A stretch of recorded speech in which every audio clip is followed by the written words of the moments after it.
Good morning and welcome to another exciting edition of Day 4 with the man Frank SCALISH. Day 4, number 223. We're just knocking them out.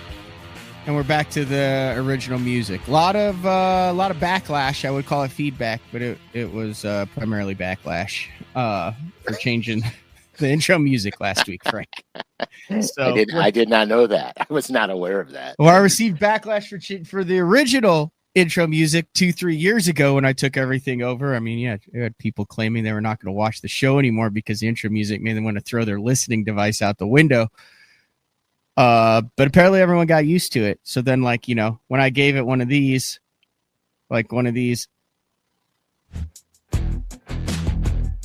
or perhaps this, that's the one you had. They really, the majority of our viewers and listeners really hated this intro music. Like this one did not, they did not find that listening because very it enjoyable. Sounds like Austin Powers. The man maybe a little bit too happy, perhaps. But listen, we listened to our listeners and viewers, and we're back with the OG.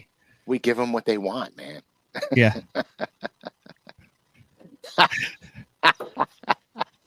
Oh, I got my screen up. Wait, what did Brazil say? I got a bar across the bottom of my he said it doesn't hurt to try.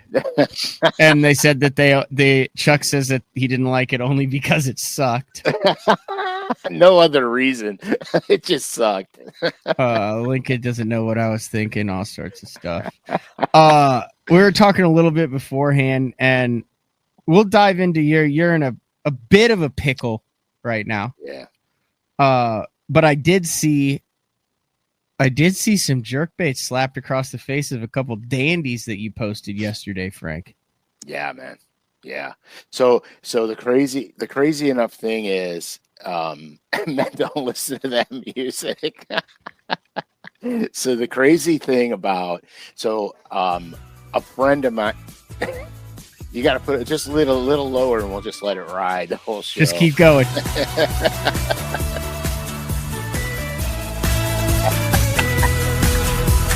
What? What were you saying, Frank? I can't hear you. You were fishing? You had jerkbait fishing?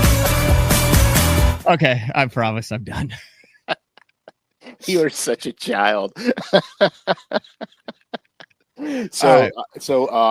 A friend of mine and a coworker, Rob came over, got in late Monday night, and then he set my boat up for GoPro cameras and all kinds of craziness, and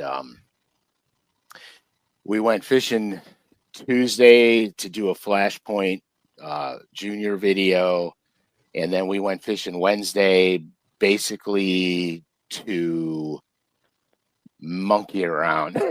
Josh listens to that when he works out. I don't doubt it.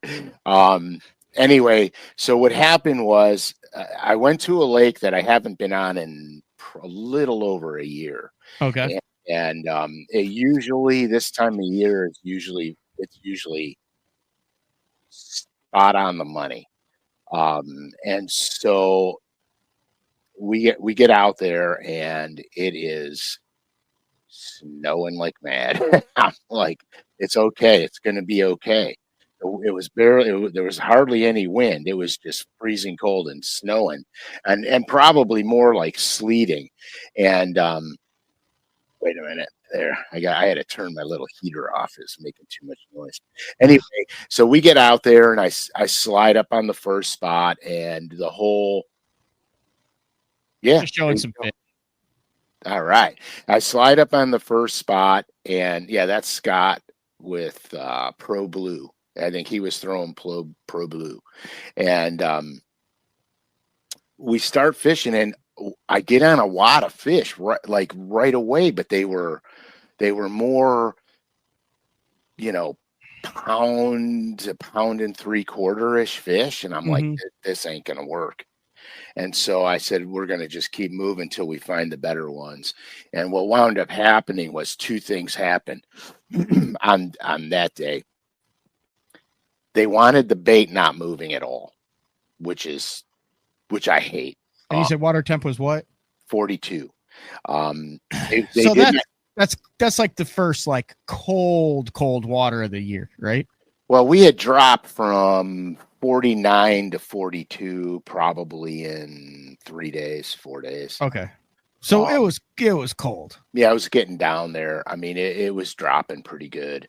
We had about 3 inches of snow melt runoff on some of the lakes. Not the lakes more down south didn't get that kind of snow, but we got it up here. Anyway, so what happened was when I figured that out, okay, that you cast it out, pull it down, and leave it still, quiver the rod tip a little bit, and just leave it there. Like just stand there like an idiot. All of a sudden, you just see your line do something different, and you lean on them, and you got them. That's how we got the better quality bites. And the other thing I did was I backed off a little bit. The smaller fish were shallower, the bigger fish were deeper, the bigger fish were spread out. The small fish were in gangs. So like if we started popping one right now, right after another, they were all small. We weren't catching a big one. So we had to back off the smaller fish and then work real slow to catch the bigger ones. It was a weird process. It took me about an hour to figure out exactly what we needed to do. And then we wound up salvaging the day because of that. But really bizarre, because normally this time of year, when you pause the jerk bait, they hit it like it's a jig bite. Mm-hmm. You know, they. So do you think they're literally just coming up? So like if this pen is this, that guy's so weird seeing the wedding, not bad, just still weird seeing the wedding ring there, Frank. Oh, here's another one for you. Yeah, I know. So if this is the jerk bait, and here's the bass, and it's sitting there still. Do you think they're literally just going? Yep. Like that they're not going and just getting it. They're not swimming up. They're literally just going. Yep. 100%. Are they trying to eat it? Because obviously if that's a minnow, they're not eating it. But I have seen that too, where it sits. It's almost like they're testing it to see what the hell it is. Yeah, I could agree with that, because I had a lot of back hook fish that were only on the back hook. I lost 2 slobs. I didn't even know I had them on. To be honest with you, I cast out, I pulled it down to depth, I let it sit, and I shook it a couple of times, and I felt like I hit a piece of grass, and I was trying to shake it free from the grass, and then when I went to slide it forward a little bit, my line tightened up, and then I hit the fish up here. I was already up here just because I thought I was shaking it over grass, and I went like that, and I got him, and I pulled on him, and it did its thing, and I looked at Scott. I said, "That's a good one, dude. That's a good one." And then I got it halfway to the boat, and it just came off like gone. And then the next one I caught, I had the back treble hook just barely in it. And so I think that, like, I couldn't see a lot of those fish scoping. So to be honest with you, I really didn't even scope. But I will go to the next day. We went to a different lake with zero grass in it. Basically, they kill it all, but zero grass in it. And I watched the bass. The jerk bait would sit like this, and I watched the bass just go. And then you just see him go. You know what I mean? Like that. And all of a sudden you're like, oh, there he is. You know, it was crazy. It was crazy.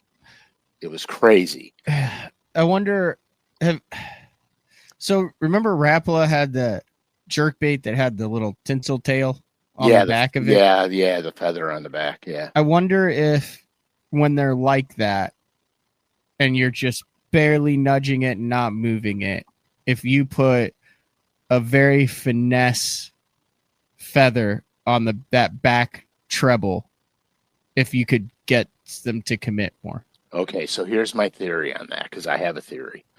So when I used to smallmouth fish on Lake Erie a lot, I would use big giant jerk baits, like the Pro Rogue and stuff, and I tied tail feathers with crystal flash in them because I thought the exact same thing. I thought the smallmouth will lose their shit when they see that. Yeah. I didn't like what it did to the jerkbait action because part of cold water jerkbaiting is getting the quiver in the bait. And it doesn't quiver as much with something on the tail hook. It's like a keel. Yeah, it's weird. Whatever that is in the back that keeps your boat from flipping over. Yeah, Rudder. The rudder. And I didn't like the way the jerkbait looked in motion. It looked like you hung cottonseed on the back tail. I gotcha. In motion. Now at rest, it does that stuff, but in motion, I didn't like the way it looked. So I started to stop doing that, and I started catching more fish without it on the jerkbait. And so when that happened, and I experimented with it on a lot of different jerkbaits. On some of your smaller jerkbaits, it kills the action on them. Mm-hmm. And so the other thing I experimented with was line diameter. So I started in the winter. Once the water temperature gets below 50, I'm throwing it on 8-pound fluoro. And I don't care what I'm fishing for. It's on 8-pound fluoro because with the 8-pound fluoro, if I shake the rod, then it quivers the bait without moving the bait. And when you stop it, okay, here's what happens. You have some wind, you have boat movement. When you stop the bait and you hold it there, with the light line, the bait is consistently, doing that. It's always moving. And so that's where I found that the lighter line really got me bites where I wasn't going to get them with, 12-pound fluoro. So I went downsized, and 10-pound is like the happy medium in the middle. But unless I'm fishing a jerkbait aggressively, then I'll use 10 and 12. But if I'm not fishing it aggressively, I'm going to 8. So is that kind of like, this is just my thought process. Like if you were to, like a guide wire that goes across like a canyon, like that they tightrope walk on. Like if you were to put like a big wide bridge across there, it'd be really stable. But that one little wire always is vibrating and stuff like that. 100%. That's the same thing is happening. You're the guy on the tightrope wire and you want them wobbling like that. And the thicker it is, the more it kind of kills it. Yeah. So here's something I did. Here's something I experimented with because I know there's guys that throw the tail feathers. Yeah. Like there's Jeff. Guys here. You're freaking out. Some guys just going, I run a dressed treble on all my jerk baits. Maybe I should rethink that. Yeah. Man on a mission fishing. It's okay for summer though, right? Well, here's the thing. If you're working the bait aggressively. Yeah. That's very different than being super subtle and barely moving the bait. Yep. So most of the time when you're aggressively jerkbait fishing, you're totally getting a reaction bite. I believe you're going to get that bite on a aggressive fishing with or without them, with or without feathers. Yeah. Because it's just you're creating that bite. But in the cold months when you're barely moving the bait, you want something that's sick natural looking. So here's what I experimented with. My gut bag theory. On the semi-transparent baits, I always put a little white gut bag on them because if you look at baby bluegill and you look at some of your shad species or herring species, they're semi-transparent as you get back to the tail. And the only thing that's really prominent is the head and the gut bag on them. And I think that's the trigger. So here's what I did.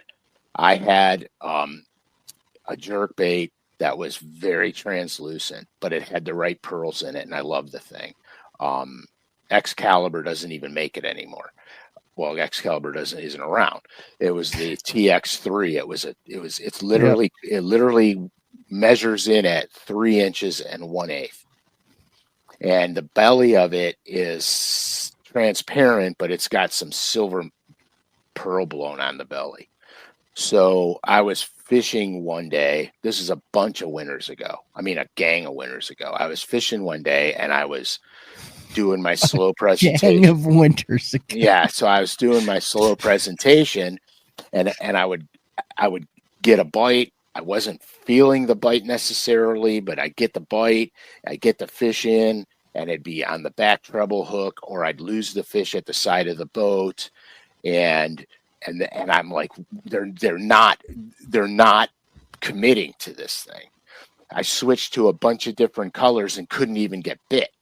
So I always carry white electrical tape in my boat because I label all my rods with a white electrical tape, line, size, reel speed, etc. Anyway, I cut a teardrop shaped piece of white electrical tape, put it on the chin of the jerkbait, and they were taking the thing head first every time. Wow. And that's when I realized how important that particular target was. And when I come down in January, you could open my jerkbait box and you pull the jerkbaits out, you'll see the white tape on it. I've seen it. There's some that I think has the white tape and then you paint it over too. Well, I painted myself and clear coated, and some I just have the white tape on. And here's why I did that. Because there's certain jerkbaits that if you put more clear coat on them, they sink. And I what I want them to do is sit motionless, suspended in the water horizontally. I know a lot of guys some of them like it tail down, some like it nose down. I want it horizontal. And if it's going to sink, it has to sink at such a slow rate that you have to really pay attention to it to know it's sinking. Yeah. Who was it? Mark Tucker, who won on a slow sinking Rogue on Louisville Lake in an open. Yeah, 15 years ago. And the whole thing was that he had one that slowly floated and one that slowly sank. And he didn't really reinvent the wheel. He just outfished everybody because he understood the importance of buoyancy. Yes, 100%. And I believe it was a chrome and black one, and he scraped the chrome off of it to get to the bone sides on it. But that's just what I've experienced. Now, we could argue this. There's a million fishermen out there that are way better than me that will argue differently. But from my experience, I have seen this firsthand on numerous occasions. If it's a one and done situation, it's an anomaly. But I have experienced this multiple times on different types of bodies of water in different parts of this country. When it's cold, there are certain attributes that I want in my jerkbait. And, Frankie fishes with me all the time, and he'll attest to that. He couldn't believe that white tape made a difference. He was freaking out about it. Frankie was sending me some pics. Did he just smash like 30-pound, 30 rack of small jaws? Yeah, dude. I think it was 28.8. Holy cow. Yeah, he caught his first 7-pounder. And I was like, yeah, man, I'm happy for you and kind of jealous too. But he begs me to go up there all the time with him. Big water. Yeah, I just haven't been going. Let me hit you with this. So there's a couple scent sticks that are on the market. I know Bait Fuel makes one, but before that, the KVD. Well, I don't even know what the name of it is. Kevin Van Dam has one. So it looks like a lip chapstick, a little bit bigger, right? Yeah, and you smush it on the bait. Yeah, it's real hard in the wintertime, but I am a believer in taking your jerkbait when it is cold and they're doing what you're doing and grinding some of that into either side of the jerkbait. Yeah, I won't dispute that. I won't have any fact or proof verification of it, but I could go get my scent box right now, and I've got a Bait Fuel stick in there because it doesn't really freeze. It gets a little bit more flaky. and I've got a KVD and blueback herring, a KVD and shad, and a KVD and crawfish. And I will put it on, it's been a minute just because of how we fish now, but like I would put it on the wart when it was game day. I'd put the crawfish on the wart, and I put the shad or the blueback on the sides of that jerkbait, and just like that, to where you could see it, and it turns it a little bit of a yellow color. But I mean, this stuff stays on, and when you're doing the bite on the pause, I don't see how it hurts. I don't think it can hurt. So do you remember? I don't know if you'll remember this, but you remember back in the day, because you know how bass's teeth are. Yeah. Back in the day, they came out with Velcro strips that you could stick the Velcro on the bait, so when the bass get it, they go, oh, they can't shake it free. Well, remember the Lucky Craft reel skins, where they would take the pointer and wrap it in fish skin, and then go ahead. Well, then as you caught fish, it would rip the skin, and it would actually emit scents and whatever was in the fish skin and make it look all roughed up and different. I do not remember that, but there's a Japanese company that they do all their lures are fish skin. They're real fish skin. Yeah, this is what the Lucky Craft was. Yeah, I'm curious to see that now. Now that you bring it up. But yeah, so it was a good couple days. I mean, Scott, we got the boat set up well and with the cameras and everything, and then we got one good content video out for the Flashpoint Junior, and then yesterday we decided to go to a different body of water and partake in some crappie, perch, and bass extravaganza. We mixed it all up, and we caught a lot. We caught a lot, and it was a lot of fun.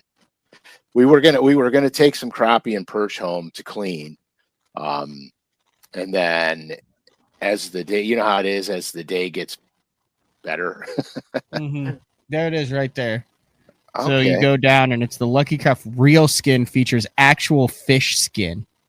The real fish skin adds another level of fish attraction. Man, the new real skin pointer minnow squid skin wrapped around the original pointer minnow. Holy smoke! Oh, dude, LP Bass. What? I totally remember that. Culprit put the Velcro strip in their ribbon tails for a year. Oh yeah, okay. That brings me back to my childhood. I know, like Culprit was the first ribbon tail worm I ever threw. That they came out. Yeah, I used to throw the hook tail worms all the time, and then Culprit came out with the ribbons, and I'm like, "Ooh, that's nice." And I'm not even sure what the hell is. Was that a scent patch? What was that to keep them holding on to it? It was a scent patch. It was both. It was actually both. I'm trying to find a picture of it. I hope you find one, because I remember those. I don't think I'll be able to. I remember those. That was great. Yeah, so funny enough since you're talking about Culprit, funny enough, when I was a kid, there was a river system that I fished all the time, and back in the day, we had issues with lamprey eels up here, and so they had a color. I think it was called moccasin or copperhead or some crap like that, but it was a disgusting brownish, yellowish, metallic looking thing.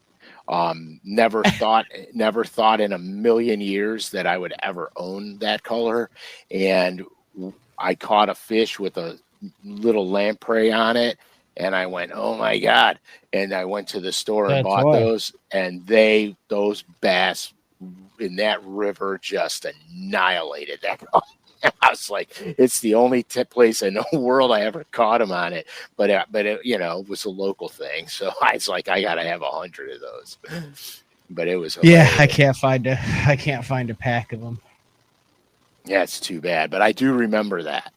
I absolutely do remember. You know what I would love, and old school bass tournament where you have 10 approved lures, and it's like a triple rattleback jig and pork chunk, a culprit worm, an original rogue, a Big O, a DD22, a Carolina rigged lizard, like just that would be cool. That would be a lot of fun. Stuff from like old school staples.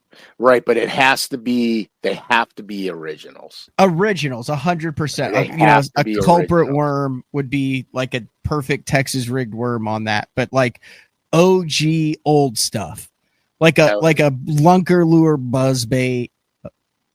Oh yeah, dude. Yeah, remember the old spinnerbait, the brush hog? They didn't have an R bend in them. It was a twisted line area. Yeah. The hook was literally like, I think you could have lifted a car with it. Yeah. What else are we missing? Like just old school staple bait wise. Okay, so you got the original Rogue, and it has to be the original Rogue. Yep. It has to be an old original, not yeah. The Normans, the red packaging. Yes, the Normans. They're made exactly the same way today, same material, same. But if you were to take a deep diver, it would either be a Pose or a DD22. I'm going to override. Okay. I'm going to take a deep diver. I'm taking a DD22 and the old suspending fat free shad. Ooh, yeah, in the bubble wrap with the Bill Dance signature on the side, or the Timmy Horton signature. Did Timmy Horton have a signature for a while there too? Don't know, but I think it was Bill Dance for sure. The Bill Dance ones, and they had to be the suspending ones with the red writing on the side. Yeah, and then a Big O. Oh, you have to have a Big O. Yep. What are we doing? Are we doing 70s, 80s? Are we doing 90s? Like, what does it creep into? Because if you're also doing a square bow, the original straight up RC 1.5 in copper. But that's more 90s, I feel like. Yeah, it is, but I don't. So there's a lot of overlap, because you got to remember something. Some of these older baits took to favor several years after they were created. Yep. And so because if you're really going old school, you got to have a cream worm. See, that's but my age group, that's too old school for me. Right, 100%. But that's what I'm saying about the crossover. Mm-hmm. You know, things took time to, like, here, Zoom came out with the brush hog. I think it was 5 years before it became a thing. Right, but if I was gonna go creature bait, I'm going bacon rind. Oh, okay. Over the brush hog. I'm gonna go.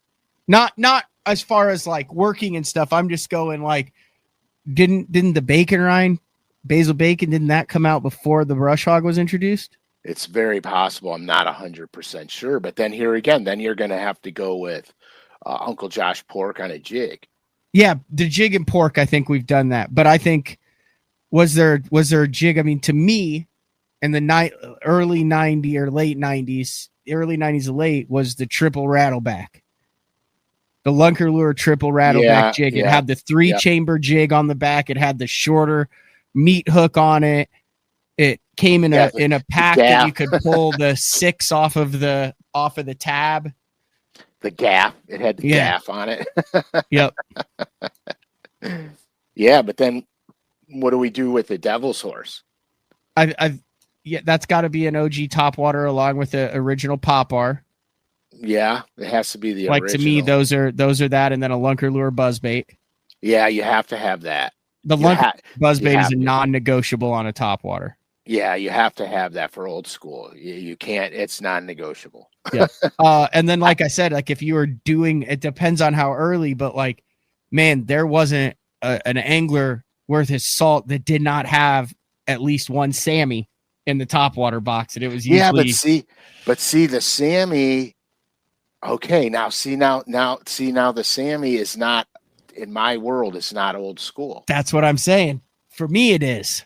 you're right. So, because I would go, I mean, you don't get any older school than a spook. Yeah. Yeah, a super spook or just a regular two hooked. Those regulars are a spook. The one that had the little metal things that screwed into the hook, like That the little was- metal brackets. That was the wooden spook. Yeah, that was the wooden one. No, they made the plastic ones with the screw ins too. Yeah, yeah. I think you have to go with that, and it's got to be. Okay, I'm on the same page with you on that, Frank. But it's got to be that color that when you open it up, it's the rough, glittery back. Yeah, it's called flitter shad. It's called flitter shad. It's got an olive back. It would end up all over your face and rug and everything. Everything, dude. It's got an olive back, like a whitish sides, and glitter that is like they just put glue on it and blew the glitter on. It looks like an art project. Yeah, 100% for a little kid. It's called flitter shad. Yeah, this is they've done a much better job of this is a very new rendition of it. Right. The old ones, literally, it was like they took Elmer's glue, dipped the bait in it, and then dipped it in chunky glitter and then packaged it before it was dry. Yeah, 100%. and see, in the old school ones too, they had dusted. I swear I was working on my topwater box. I was messing around with my flitter shad. But real nice, Frank. Yeah, 100%. So the original flitter shad had a light, transparent white dusting on the side, and they literally glued the glitter on it. And if you grabbed the bait and you went like that, if you grabbed the bait and went like that, the glitter would literally start to fall off. Yeah. I still have those originals that I fish with, and they are wore out.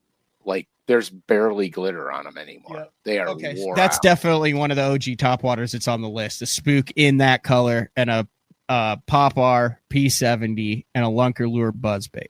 Okay, so if you're talking topwaters, where are you throwing the scum frog in there? I'm not going scum frog. I'm going with the rat. I'm going with the snag-proof mouse that had the tail that curved. Oh yeah, that's snag. That was snag-proof. Yeah, right? But didn't snag-proof make the? Is it? Would you go with the mouse or the scum frog? I'd go with the mouse. The rat. I'd go with the rat. Hold on. Good luck hooking one. I mean, I learned of this. This is my first. There's not even any pictures of this thing. They're all up. They're all new. Old snag proof hollow body mouse. I guess that's what it would be. Come on. Oh, a moss mouse. Okay, this is it. You got to put it up.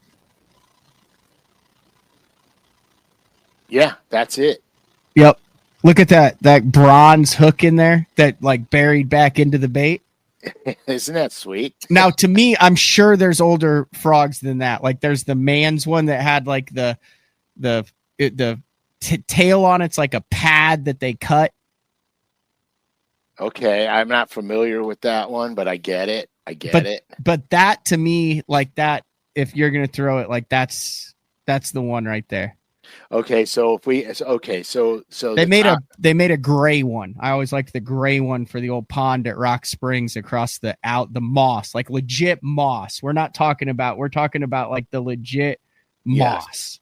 100%. I know what you're talking about. Not duckweed. It's that moss. It's it's only found in the Midwest in ponds.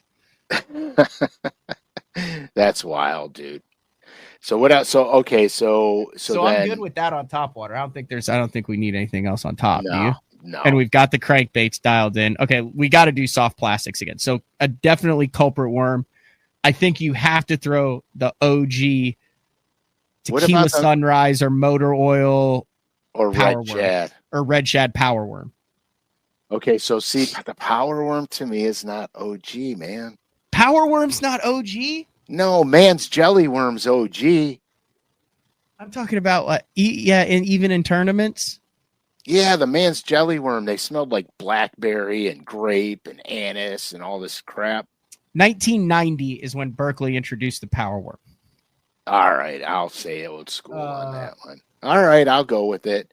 'Cause I used to throw the 4-inch hookworm a lot from them. 1967 is when Mans introduced the Jelly Worm. You can't get older than that. Yeah, we're getting Mans is the OG, Jelly is the OG. Joe's saying, hey, that's still over 25 years old. Lincoln loved the smell of a jelly worm. So we'll have to throw them both in there. Because 25 years ago could be OG. Yeah, it could be OG. Now, is the Zoom lizard, the 6-inch cotton candy lizard, is that too new? No, I won't say this. I won't even say the color. The color should probably be original green pumpkin. Not green pumpkin, pumpkin seed. Pumpkin seed Zoom lizard. That was my introduction to the Zoom lizard way back in the day. Because they got green pumpkin because one of the molds wasn't cleaned and two colors mixed together. And that's how green pumpkin was born. And actually Zoom made it. Zoom made it up. Okay, hold on a second here.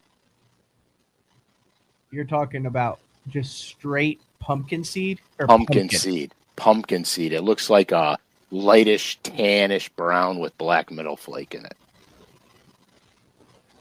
I thought it was just called pumpkin seed. That. Yep. That's it.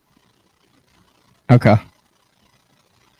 That's old school right there. Yep. I see it. And then you got to throw a Jean LaRue black blue tip craw OG 4.5-inch salt craw in there. Okay. Was that big where you were? So like in Central Illinois where I grew up, every single bass boat had a Texas rigged Jean LaRue salt craw. Some of the guys liked the black with the chartreuse pinchers, but the black with the blue pinchers was the guys who threw the chartreuse pinchers thought they had a 1-up. Yeah, because everybody was throwing the black and blue. Yeah, up in my neck of the woods, I think it was a little more regional. We didn't see a whole lot of Jean LaRue. Maybe keep that out then. I know that's Oklahoma, Illinois, across that whole thing. Well, no, because it is OG, so you don't have to leave it out just because Ohio was behind the times. And then as the time went on, some of the guys would forego the pork and start using that LaRue salt craw as their jig trailer. Correct. The coolest thing about the real pork was they made a 600 spring lizard, and that was the secret. It was like a 4.5, 5-inch chunk. And here, I'll just draw it. Now, if I draw it, it's going to look very not good. Oh, it'll look better than 99% of the people who can draw it here. I'm trying to draw it without making it look phallic. Just draw a wiener.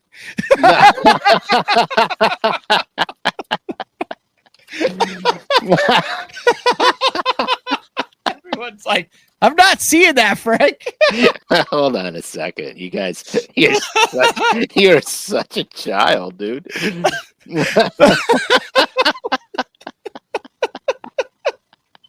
I absolutely love it, man. You just can't make this. Oh, the suspense is palpable. No, I'm really doing this a little bit more justice than it deserves. But that's what it was shaped like. and it was big. It was.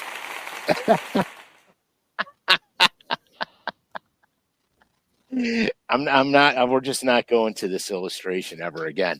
But it was sizable, and that was like the best kept secret we had here. A buddy of mine, buddy of mine, Dale, turned me onto it a long time ago, Mm-hmm. and I brought it to lakes like Chautauqua and New York, and the lakes that I knew that had um, water dogs, the big salamanders in them, and dude, it's a different program. I mean, I'm just telling you, it was a different program. The bass they ate that thing like it was their job because they fed on the larva stage of the tiger salamander. And those things, I've caught them ice fishing before. Some of those things are 11 inches long. And so it was unbelievable, man. That was that was the secret. That was the secret that we threw here. All right. All right. So Let's move on. Let's do metal, like things that involve metal on it. One more crankbait. Is this too Midwest to put a Arborgas mud bug in? Absolutely not. Absolutely not. But see, now you're going back. You're going way back. But I agree with you on the mud bug. Didn't everybody throw a mud bug? Wasn't that like kind of the first of its kind? It was one of the first to get down there. Yeah. And then be able to stay down there. Yeah. Oh yeah. Metal build one. Yep. Yeah.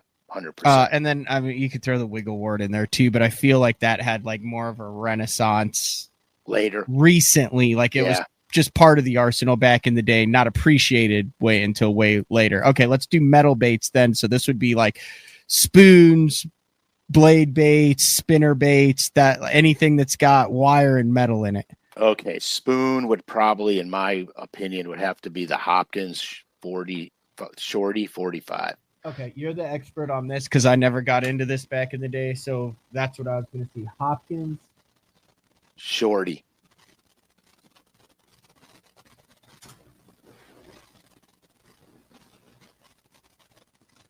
You'll find it.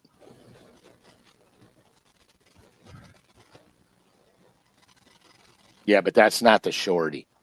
But that's okay. The shorty's short and fat. Shorter and fatter. Like that. Yeah, that's the shorty. But not a single hook, treble hook. Yeah, not a single hook. Okay. And so I'd go that, and then you have two blade baits. Billy Westmoreland's, which I forgot the name of it, and then the Cotton Cordell Gay Blade were the old ones. I remember trolling for white bass and largemouth with the Gay Blade. Yeah, and the weird thing is like I still have some of Westmoreland's in the original packaging somewhere in my basement. But I don't remember what he called his. The other big one was a cicada. Yeah, cicada came out later. Okay. Cicada was more of a modification on the Gay Blade. Yep, and obviously the Silver Buddy. That was Billy's bait. The Silver was Buddy. The Silver Buddy. Yeah. So I would say Silver Buddy and Gay Blade. Yeah, I would go with that without a doubt. And then spinner bait wise. Oh God, spinner bait wise. So I've got one, but this is 100% a nostalgia pick that isn't even going to be on your radar. The old Terminator. Yeah. Is that way too new? I don't know. It's going to be older than 20 years, but I used to be sponsored by them back in the old days. That's late 90s. That's too new. It's too new. Yeah. I mean, the titanium wire, the whole nine. The heart or the heart or a brush hog. Okay, bush hog. I need to look up the bush hog. I don't know if you're going to be able to find it. It's old. I have some in the basement. HOG or HAWG? Oh, shit. I don't remember. It's either it's a bush hog. Maybe you'll have to try both. You got to be careful what you pull up. Come on now.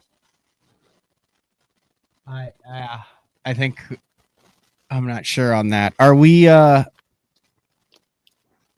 anyone else on the Bush Hog bandwagon here? I don't know. I have some originals in the basement. There were The Stanley had a big one. I remember he's saying here it's the Stanley Vibra shaft. Yeah, but I think that came out when the titanium wires started coming out. Yeah. The Zorro. Oh, Stan Sloan Zorro. That might have to make the list. That's an oldie, dude. Yeah, I think that might have to make the list.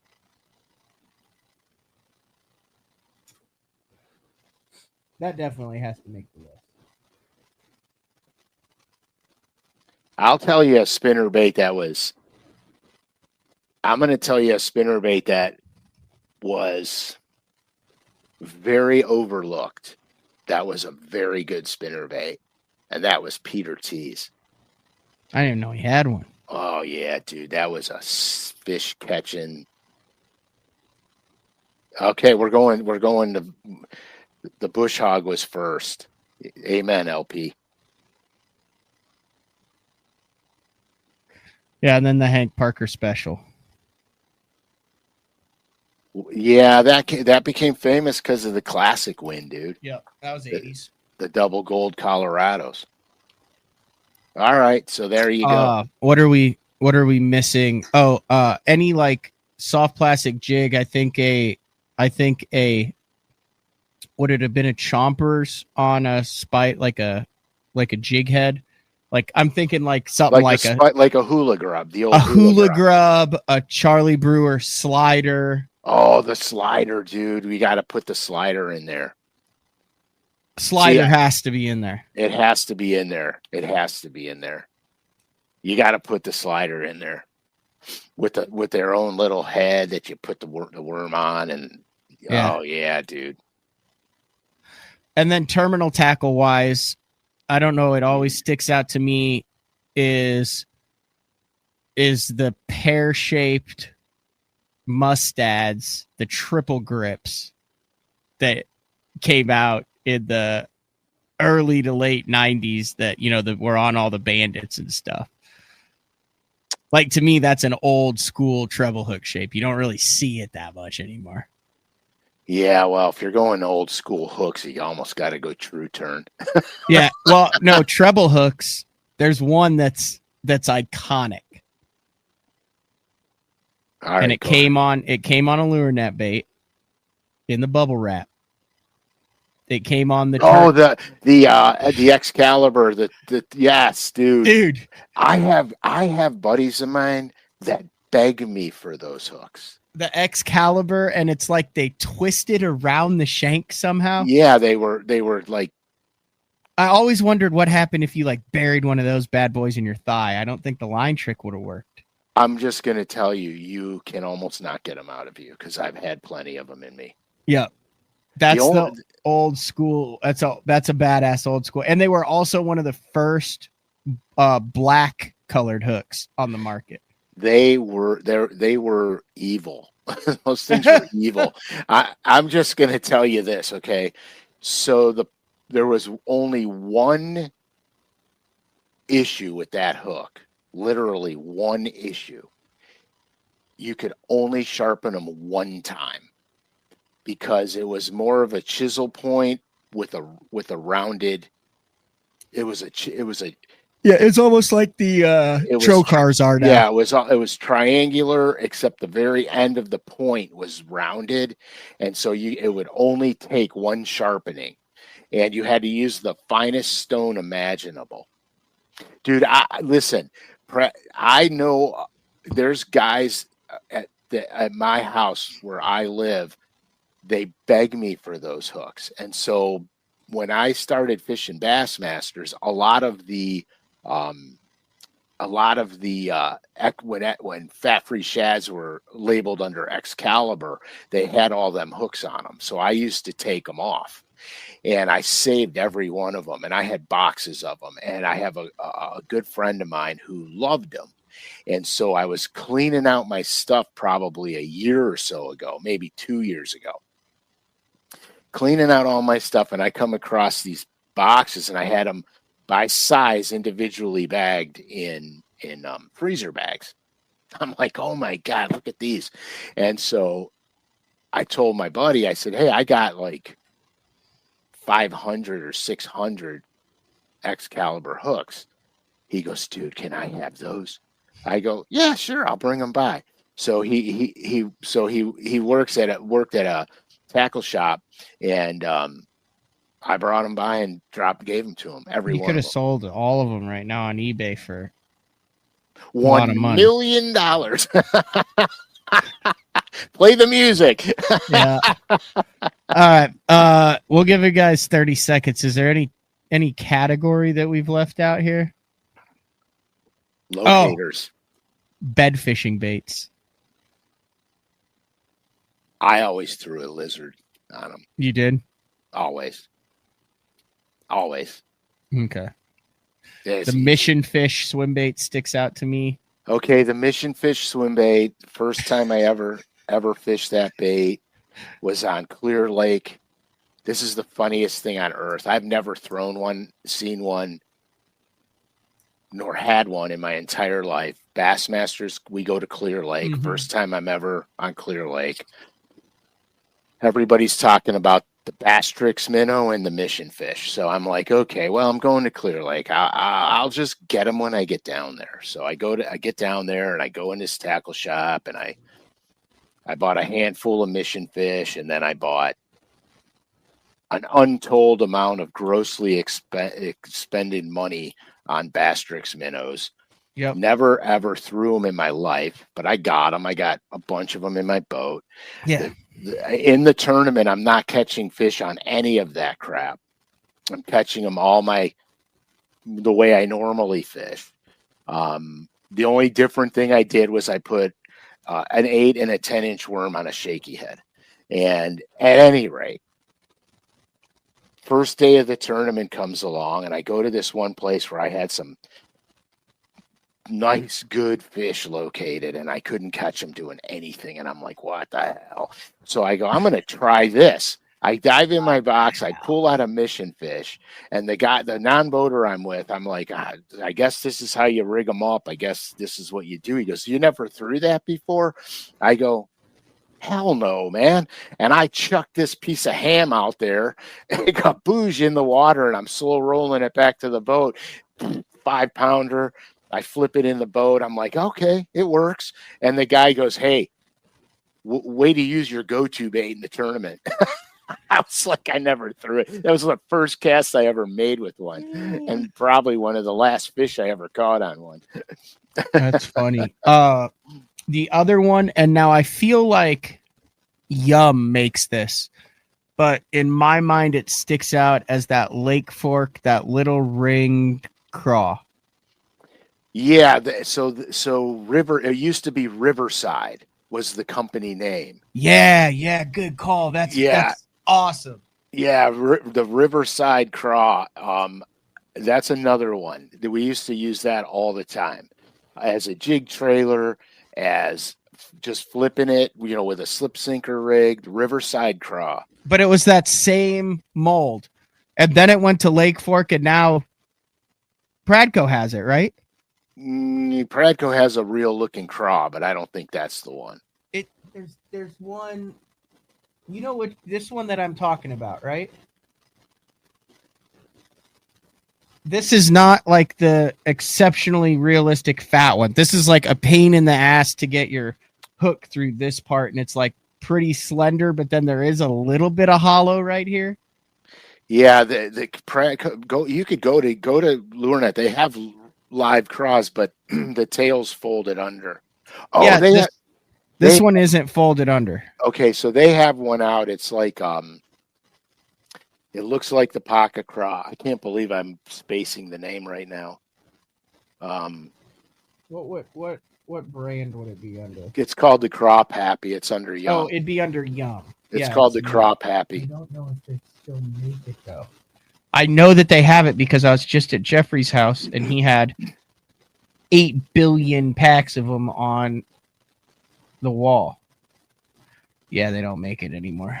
No, but the closest one they got's the Crop Happy. Mm-hmm. That's not it at all. No, the Crop Happy has the new appendages on it. Yep. Yeah, but they did have one. I know what you're talking about. Anyway, those stick out. The name of it. There's a bunch of other guys that are talking about all sorts of stuff. Smallmouth stuff, any particular smallmouth stuff. Oh, no. I mean, what was the tube that everybody there was a tube? Yeah, when you came up to Erie, everybody had to have the tube. I mean, you couldn't catch a fish without this tube, and I can't remember the name of it. Well, the original tube was the color was 200 green, which was basically a light watermelon with green pepper, and it was a skinny tube. It wasn't the triple dipped or the double dipped fat. Yeah, but who made it? My God. Bobby Garland. Really? Bobby Garland made it. So Bobby Garland used to make bass stuff. They made us a 3-inch skinny tube, 200 green. It was a Bobby Garland tube bait, and that was the big secret. And then the companies later on that came out started triple dipping tubes and making them, fat faced. Yeah, the Bobby Garland gets it. Okay. They started making them fat headed to look like the gobies and stuff like that. Interesting. There's so much. Oh, I'm assuming this is old school. Is this new or old? Is that new? It's not Bobby Garland. Yeah, Bobby Garland gets it. No, it is. It's a Bobby. Originally was. Yeah, but I think that's a new packaging. The old packaging was bag old type. Okay. I think they came 4 across in a bag. I could be mistaken. But then the other old school smallmouth bait for me was the Vibey blade bait and the Hopkins spoon. Okay. Old school. Because I like the War Eagle spoon, because you don't have to do a lot of stuff to it to make it work right. Where the Hopkins, I doctored them up a little bit. So the War Eagle now would take over. Plus the colors are really good in it. Yeah, because I made them. Dude, I really enjoyed that, Frank. That was fun. Trip down memory lane. You know what else is fun? I'm going to actually make you try to guess. Do I have to guess what's fun? Black Friday deals at lurenet.com. Oh, thank God. Thank God for you, Matt. We are not doing a show next Thursday. Next Thursday is Thanksgiving. Oh, yeah, that's right. Holy crap. So now is your time to get on this. There's blowout lure sales, Black Friday, buy 2, get 1 free, fishing kits, cheat code bundles, apparel sales, and holiday giveaways. I think you would probably like to focus on the cheat code bundles. Correct, Frank? Yeah, I have a cold water crankbait bundle in there. That's a pretty good deal. Yeah. Now the 20, you can try it. It says regularly priced items. They have been known not to exclude these things to their own, not to exclude these things to their own detriment. But don't expect the capital BTL 25. Yeah, try it. Is capital BTL 25. But anyway, these are 62.42 regularly down to 46.82. You have to navigate it down there, the cold weather bundle, and it comes with 1, 2, 3, 4, 5, 6, 7, 8 of Frank's most effective cold water crankbaits. And I think you've highlighted all of these things on the show at one point. If not, we've done an entire show on every one of these baits, Frank. Yes, we have. And it's like a $16 savings, 15 and change. It But is. that's crazy. That is crazy. But all sorts of cool stuff here. There's the jerk bait bundles. Yeah, I mean, the flashpoint is growing on me, guys. I'm catching a lot of fish on them right now. It's growing on me. There's the spitter baits, all sorts of stuff. Finesse smallmouth with GLF stuff in it.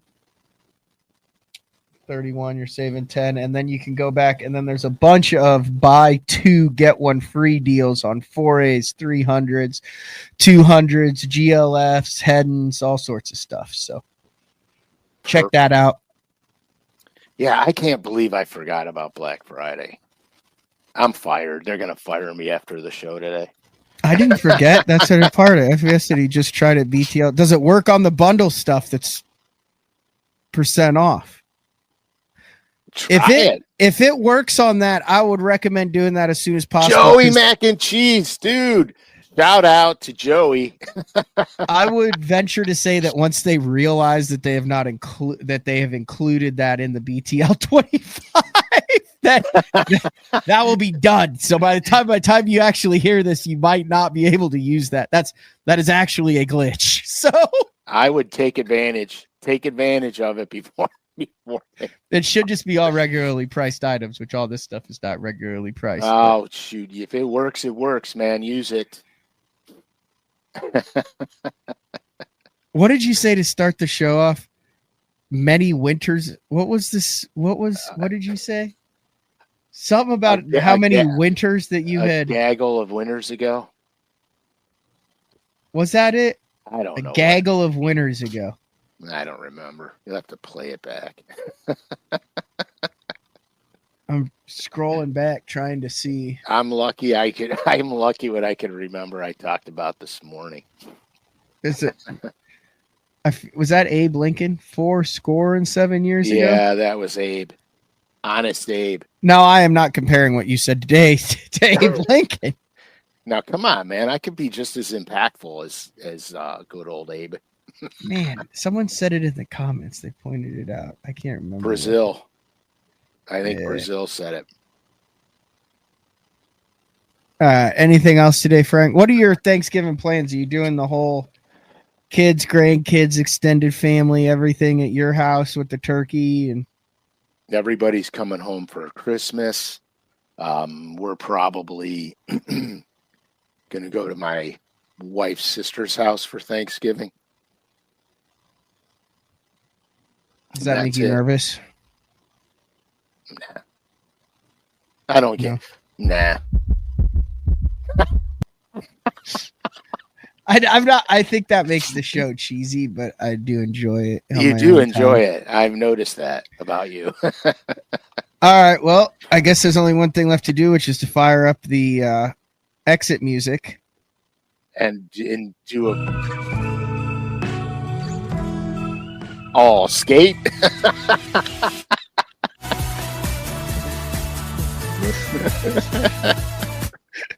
All right, I'll do the right one. Here we go. That was a fun show today. Greatly appreciate it. Happy Thanksgiving. Is your tree up, Frank? My tree has been up for 5 days. I'm going to just tell you, my Christmas tree will go up on December 23rd. What? Wait, you'll have a Christmas tree for 3 days? That's the idea. Ebenezer Scrooge over there. No, not Ebenezer Scrooge. Will you hang up any stockings for you and your lovely wife? Yeah, with Excalibur treble hooks. Wait, you are joking. You don't put a tree. You've got to put it up. About a week to 2 live weeks. Tree? Yeah, always. Legal or just whichever one you like? You just go in there at 2 a.m. and it's a covert mission to come back with the lumber. It's legal. It's legal. I've only had one covert mission in my entire life, and that was when I was a juvenile delinquent, and it didn't go well for me. You know what? This is the joy of just being able to fade that background music, give you full screen, and I think we need to hear about the... I don't think so. No. Okay. Wait, does it involve a Christmas tree? That's 100% Lutely.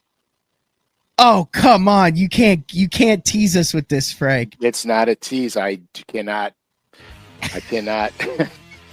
Wait, you have an unrepeatable story that is 40 years old. Oh, it's probably, I was probably, yeah, it's well over, it's a few years over 40. Could you still get in trouble for what you did? Or is it just something that you just doesn't need to be out in the ethos? I will just say, oh, we're close, folks. All right. All right. Okay. So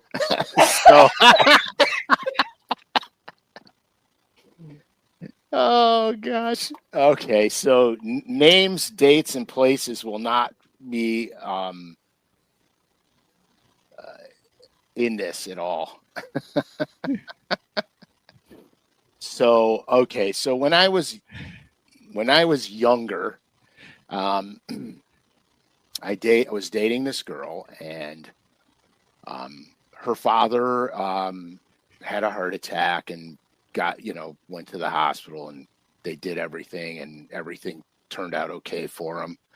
And it was right around Christmas time, and her and her sisters and mother were upset because Christmas tree, blah, blah, blah, blah, blah. So I thought it would be really cool if I got them this gigantic, enormous, huge Christmas tree. Yes, I fell to the pressure. And you wanted to be the man. You wanted to say, look what I did. I saved Christmas for your whole family. 100%. I was going to save Christmas. And there was a, let's just say, recreational area near where I lived that had these enormous old pine trees in them. So I looked at the trees, during the daylight so I could see what I was picking out. And I saw a good one, but I had to cut it really high to get the part that I wanted. So nightfall came. A lot of snow on the ground. Nightfall came. I hopped over a fence. I went to said recreational area and zapped the top of the tree off. Handsaw? Yes. Had to go stealth mode. To which I could not drag said tree. It was way too much tree for me. So I'm doing everything in my powers to get this tree to my vehicle, and and I get it into the wooded area, the real woods, and now it's getting stuck on every tree. It's pitch black. I can't see crap. So I abandon the tree. I hop in my vehicle and I go home. When I get home, I can't find my freaking wallet. So you left it at the crime scene? I cannot find my wallet. I am absolutely losing my shit. So I call my brother. I go, John, I got a problem. And he's like, what is it, dude? It's like 2 a.m. I go, and I tell him this situation. He goes, you're such an idiot. So we go back. Now, remember, there's like a foot of snow on the ground. Yeah, so your people know where you're coming in and where you're going out. And I'm not finding the wallet. So we go back there and we spend, I don't even know how long, looking for this, tracing every step, going right to the scene of the crime, going every step, we are all over there looking, can't find it. He goes, you're shit out of luck, man, because I'm done. So we leave. and I'm going home and I'm freaking out because I know I am 100% busted. There is no earthly way I am not getting caught with this whole fiasco, and it was a dumb thing to do where I did it. It was really dumb. Anyway, I get home and I'm having anxiety because I'm like, I am so in trouble. And I get home and I go up to my bedroom and I'm sitting on the end of my bed going, what have I done? And then I look up and my wallet is sitting right on my dresser. Oh, so you're scot-free. Home free, baby. Until 2025. Until right now. Except that I don't think said recreational area is there anymore. So you cut down a pine tree on a golf course. Pretty much. I just was saying, anytime you have a sparsely wooded area with nicely manicured trees that then has woods and a fence, to me, you cut down the iconic spruce on number 6. Pretty much.